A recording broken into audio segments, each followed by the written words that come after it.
Welcome to common news. ప్రముఖ దినపత్రికలో ముఖ్యాంశాలు. వీరవల్లి శ్రీనివాస్.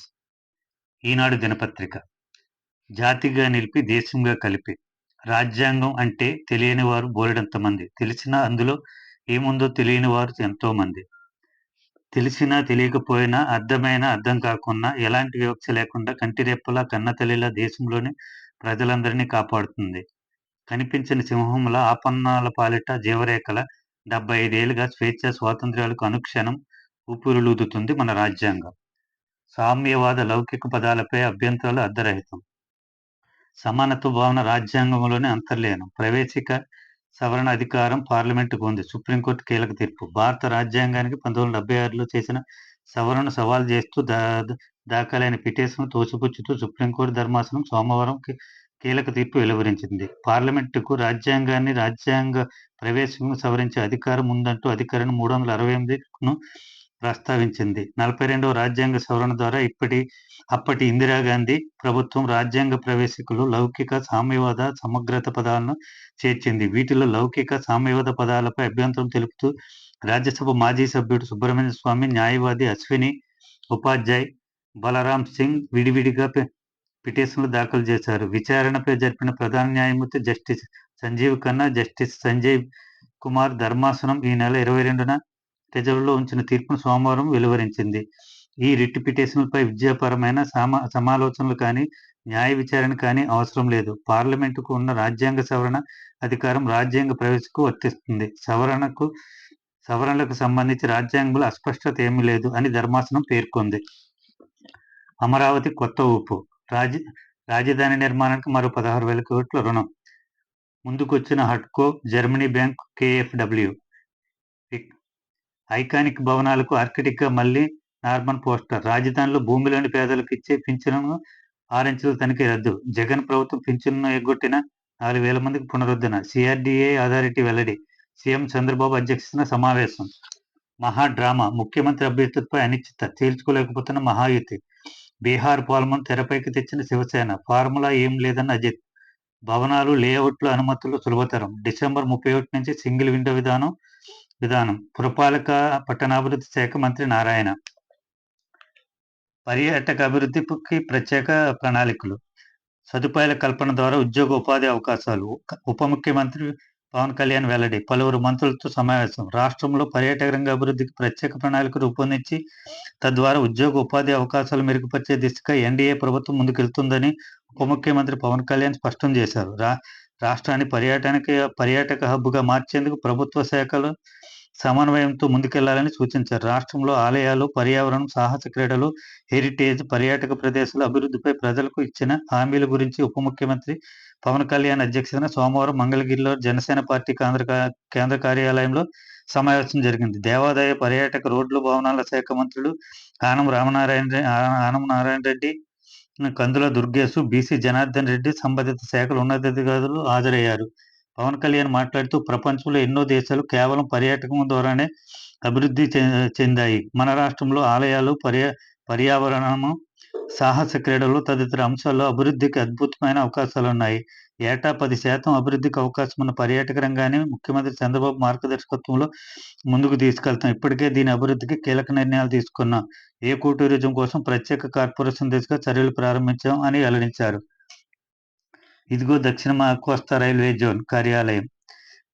విశాఖ కేంద్రంగా దక్షిణ కోస్తా రైల్వే జోన్ ప్రధాన కార్యాలయం భవన నిర్మాణ పనులకు రైల్వే శాఖ టెండర్లు పిలిచింది. సోషల్ మీడియా సైకిల్పై పీడీ కొరడా. అభ్యంతరకర పోస్టులతో పెట్టేది కటకటాలే. అరెస్ట్ అయితే ఏడాది దాకా బెయిల్ ఉండదు. సవరణ బిల్లుకు అసెంబ్లీ ఆమోదం. ఇప్పటికీ పోలీసుల చేతిలో ఉన్మాదుల జాబితా. సామాజిక మాధ్యమాల్లో అసభ్య పోస్టులు, మార్పింగ్ వీడియోలు, చిత్రాలతో హేయమైన దాడికి పాల్పడుతున్న సైకోలపై prevention of dangerous activity PD చట్టం ప్రయోగానికి రంగం సిద్ధమవుతుంది.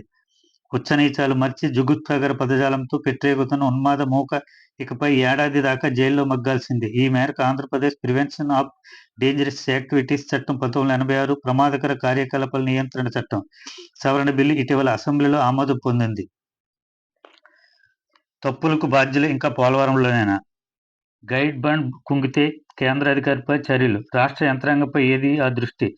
సమర్థ అధికార బృందం అవసరమైన విదేశీ నిపుణుల నివేదిక, నిర్మాణ పనుల స్వతంత్ర పర్యవేక్షణ బాధ్యత కీలకమని సూచన. అందుకు తగ్గ నిర్ణయాలు ప్రధాని విశాఖ పర్యటన వాయిదా. రాష్ట్రానికి భారీ వర్షం సూచన నేపథ్యంలో ఈ నెల 29న జరగాల్సిన ప్రధాని మోదీ విశాఖ పర్యటన వాయిదా పడింది.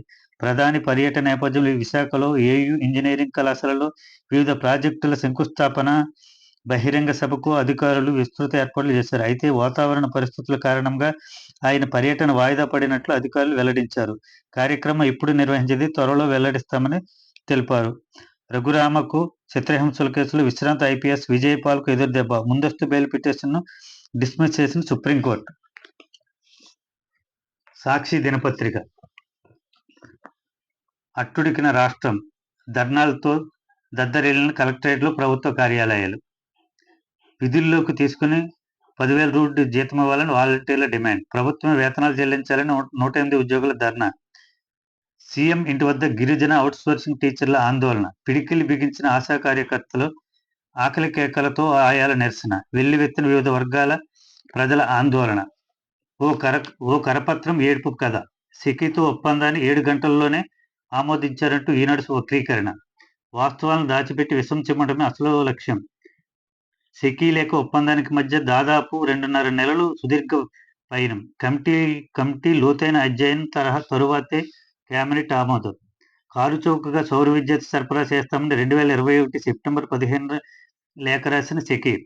సాధ్యమైనంత త్వరగా లేఖపై నిర్ణయం తీసుకోవాలని రాష్ట్రాన్ని కోరిన సెకీ. దీంతో మార్గనిర్దేశ గైడెన్స్ కోసం సెప్టెంబర్ 16న కేబినెట్ ముందుకు టేబుల్ ఐటెంగా సెకీ లేఖ. దీనిపై లోతైన అధ్యయనం చేసి కేబినెట్కు నివేదిక ఇవ్వాలని కమిటీ ఆదేశం. క్షుణ్ణంగా అధ్యయనం తర్వాత అక్టోబర్ 28న కేబినెట్ ముందుకు కమిటీ నివేదిక. దాన్ని ఆమోదింపజేస్తూ ఏపీఈఆర్సీ అనుమతి తీసుకోవాలని డిస్కమ్లకు నిర్దేశం. ఏపీఆర్సీ కూడా ఆమోదించాక డిసెంబర్ 1న సెకీతో ప్రభుత్వం డిస్కంల ఒప్పందం. దేశమంతటా నేటి నుంచి రాజ్యాంగ వజ్రోత్సవాలు. ఏడాది పాటు నిర్వహణ. 1949 నవంబర్ 26న రాజ్యాంగానికి ఆమోదం. ఆ చరిత్రాత్మక సందర్భానికి నేటితో 75 ఏళ్లు. నేటి నుంచి రాజ్యాంగ ప్రశస్తంగా పౌరులకు అవగాహన. నేడు పార్లమెంట్ ఉభయ సభలు ప్రత్యేక భేటీ. ఫేజ్ థెరపీ లొంగని బ్యాక్టీరియాకు విరుగుడు. యాంటీబయోటిక్స్ అతి వినియోగంతో రోగనిరోధకత పెంచుకుంటున్న చెడు బ్యాక్టీరియా. ఫలితంగా చికిత్సలో పనిచేయని యాంటీబయోటిక్స్. అవి అందుబాటులో లేని రోజుల్లోనే phage therapy 6. Clinical infection diseases society national member doctor Kalyan Chakravarthy. ప్రజలు తిరస్కరించిన పార్లమెంటుపై పెత్తనమా? రాజకీయ ప్రయోజనాల లక్ష్యంగా పార్లమెంటును నియంత్రించే ప్రయత్నం. ప్రతిపక్షాల తీరుపై ప్రధాని మోదీ విమర్శల దాడి. ఇటీవల ఎన్నికల ఫలితాలతో తమపై మరింత బాధ్యత పెరిగిందని వ్యాఖ్య. పార్లమెంటులో ఆరోగ్యకరమైన చర్చ జరగాలి. కానీ దురదృష్టవశాత్తు కొంతమంది వ్యక్తులు తమ రాజకీయ ప్రయోజనాల కోసం పార్లమెంటును నియంత్రించడానికి ప్రయత్నిస్తున్నారు. అంతరాయాలు, గందరగోళాన్ని సృష్టిస్తున్నారు.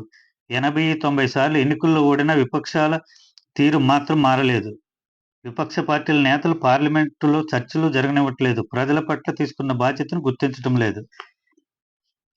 కౌన్ బనేగా మహా సీఎం. మహారాష్ట్రలో నరాలు తెగే సస్పెన్షన్. ఫడ్నవీస్పై బీజేపీ, షిండేపై సేన పట్టు. అస్థినలో మహాయుతి నేతల మల్లగుల్లాలు. ఫడ్నవీస్ సీఎం, డిప్యూటీలుగా షిండే, అజిత్. మహారాష్ట్ర తదుపరి సీఎం ఎవరన్న దానిపై నరాలు తెగే సస్పెన్షన్ కొనసాగుతుంది. శనివారం వెల్లడైన అసెంబ్లీ ఎన్నికల ఫలితాల్లో బీజేపీ సారథ్యంలోని పాలక మహాయుతి కూటమి అఖండ విజయంతో అధికారాన్ని నిలబెట్టుకోవడం తెలిసిందే. ఆ పార్టీ సీనియర్ నేత, ఉప ముఖ్యమంత్రి దేవేంద్ర ఫడ్నవీస్ మూడోసారి సీఎం అవడం లాంఛనమేనని సోమవారం నూతన సర్కారు కొలువు తీరుతుందని వార్తలు వచ్చాయి. కానీ ముఖ్యమంత్రి ఏకనాథ్ షిండేనే కొనసాగించాలని కూటమి భాగస్వామి శివసేన షిండే పట్టుబడుతోంది. బీహార్ మోడల్ మహారాష్ట్రలో కూడా బీజేపీ అమలు చేయాలని శివసేన అధికార ప్రతినిధి నరేష్ మస్కే సోమవారం డిమాండ్ చేశారు. బీజేపీకి ఎక్కువ సీట్లున్న సంకీర్ణంలోని మైనార్టీ భాగస్వామి జేడీయూ అధినేత నితీష్ కుమార్ను సీఎం చేశారని గుర్తు చేశారు. సీఎంగా మహాయుతి కూటమిని షిండే ముందుండి నడిపి ఘన విజయంలో కీలక పాత్ర పోషించారు కనుక ఆయన్నే కొనసాగించడం సబబన్నారు. బీజేపీ నేతలు మాత్రం ఫడ్నవీస్ను సీఎం చేయాల్సిందేనంటున్నారు. కూటమిలో మూడో పార్టీ ఎన్సీపీ అధినేత, ఉప ముఖ్యమంత్రి అజిత్ పవార్ కూడా అందుకు మద్దతు ఇస్తున్నట్లు సమాచారం. సౌరశక్తిని ఒడిసిపట్టాలి. ఇల్లు, కార్యాలయాలు, ఉత్పత్తి కేంద్రాలు కావాలి. సోలార్ పవర్‌లో రాష్ట్రం స్వావలంబన సాధించాలి. కేంద్ర పథకాలు ప్రజలు చేరువ కావాలి. సోలరైజేషన్ కార్యక్రమంపై ముఖ్యమంత్రి చంద్రబాబు సమీక్ష. వారికి ఇళ్ల స్థలాల కేటాయింపు సరికాదు. గ్రేటర్ హైదరాబాద్ పరిధిలో ప్రజాప్రతినిధులు, బ్యూరోక్రాట్లు, జడ్జీలు, జర్నలిస్టులకు ఇళ్ల స్థలాలపై సుప్రీంకోర్టు తీర్పు. వారేమీ వెనుకబడిన వర్గాలు కాదు. సమాజంలో ఇతరులతో పోలిస్తే మెరుగైన స్థానంలో ఉన్నవారు. 2005, 2008లో అవిభాజ్య ఏపీ ప్రభుత్వం జారీ చేసిన జీవోలు కొట్టివేత. వారు చెల్లించిన సొమ్మును వడ్డీతో వెనక్కి ఇవ్వాలని తెలంగాణ ప్రభుత్వానికి ఆదేశం. వాయుగుండం ముప్పు. దక్షిణ బంగాళాఖాతం, దానికి ఆనుకుని ఉన్న తూర్పు హిందూ మహాసముద్రం మధ్య కొనసాగుతున్న అల్పపీడనం వాయుగుండంగా మారినట్లు వాతావరణ శాఖ తెలిపింది. రానున్న 24 గంటలు ఇది తీవ్ర వాయుగుండంగా బలపడనుంది. ఆ తర్వాత 2 రోజుల్లో వాయువ్య దిశగా తమిళనాడు, శ్రీలంక తీరాల వైపు కదిలే అవకాశం ఉన్నట్లు వాతావరణ శాఖ అధికారులు తెలిపారు. దీని ప్రభావంతో ఈ నెల 29 వరకు దక్షిణ కోస్తా, రాయలసీమలో వర్షాలు కురిసే అవకాశం ఉంది.